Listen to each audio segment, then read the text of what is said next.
Perkenalkan, nama saya Reysyana Mira, NIM 201041715. Dari kelas 4, saya akan menjawab pertanyaan UTS pada mata kuliah Studi Kelayakan Bisnis. Untuk pertanyaan pertama, jawaban saya, karena dengan melakukan studi kelayakan bisnis, sebuah bisnis dapat lebih terencanakan dan bisa lebih dipelajari lebih dalam tentang bisnis tersebut untuk melihat apakah bisnis tersebut layak untuk dijalankan.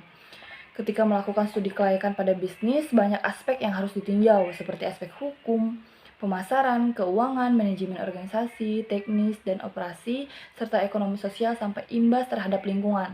Seluruh aspek ini dijadikan acuan apakah bisa bisnis tersebut dan layak untuk dijalankan.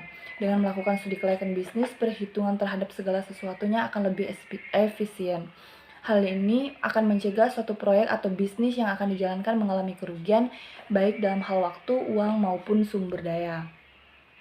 Kemudian, jawaban untuk pertanyaan kedua, industri kreatif adalah proses penciptaan kreativitas membuat ide-ide baru yang menarik yang dapat menghasilkan sebuah karya, serta dapat dijadikan produk ekonomi yang menghasilkan.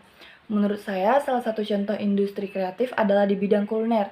Kenapa? Karena saat ini banyak sekali orang-orang yang cenderung memilih mengkonsumsi makanan yang unik.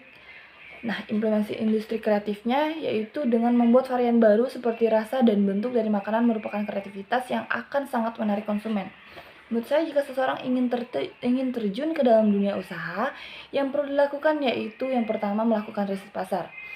Apa saja yang sedang atau mungkin akan sangat diminati masyarakat.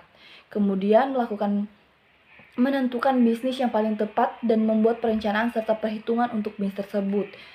Dan membuat studi kelayakan bisnis, karena studi kelayakan bisnis mempunyai peranan yang sangat penting bagi kelancaran suatu bisnis ke depannya.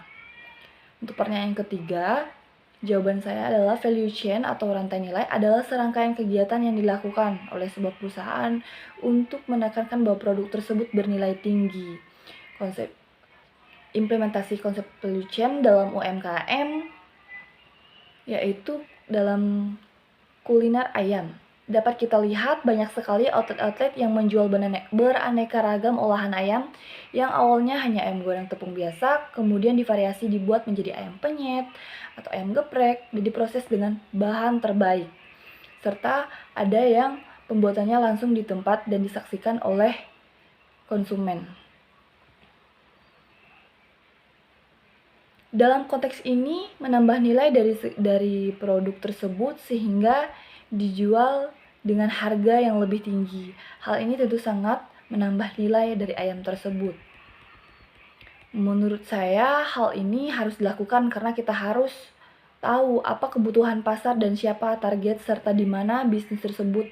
Apa yang harus dilakukan karena kita harus tahu apa yang menjadi permintaan pasar agar bisnis tersebut bisa berjalan dengan lancar. Kemudian untuk pertanyaan keempat, beberapa alat yang bisa digunakan dalam menganalisa bisnis adalah salah satunya yaitu SWOT. Di mana SWOT sendiri merupakan strength kekuatan, weakness kelemahan, opportunities peluang, dan threats ancaman. Analisis SWOT mengatur kekuatan, kelemahan, peluang, dan ancaman dan juga mengatur langkah-langkah sistematis teratur untuk mencapai tujuan organisasi atau untuk memecah masalah tertentu. Untuk pertanyaan kelima, jawaban saya adalah One Village One Product adalah suatu keunikan atau yang menjadi ciri khas yang tidak dimiliki oleh daerah lain yang secara terus-menerus diturunkan ke setiap generasi dan memiliki nilai. Salah satu contoh kearifan lokal yang saya ketahui adalah pada strategi adat istiadat, yaitu pakaian, misalnya ulos, yang sampai saat ini masih digunakan oleh masyarakat Batak yang menjadi ciri khas mereka, dilestarikan dan bahkan dijual di pasaran. Dan karena pembuatannya yang sulit,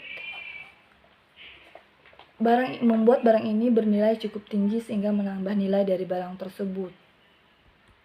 Kemudian ada pembuatan kursi dari rotan, yang mana Cirebon menjadi daerah penghasil rotan terbanyak di Indonesia.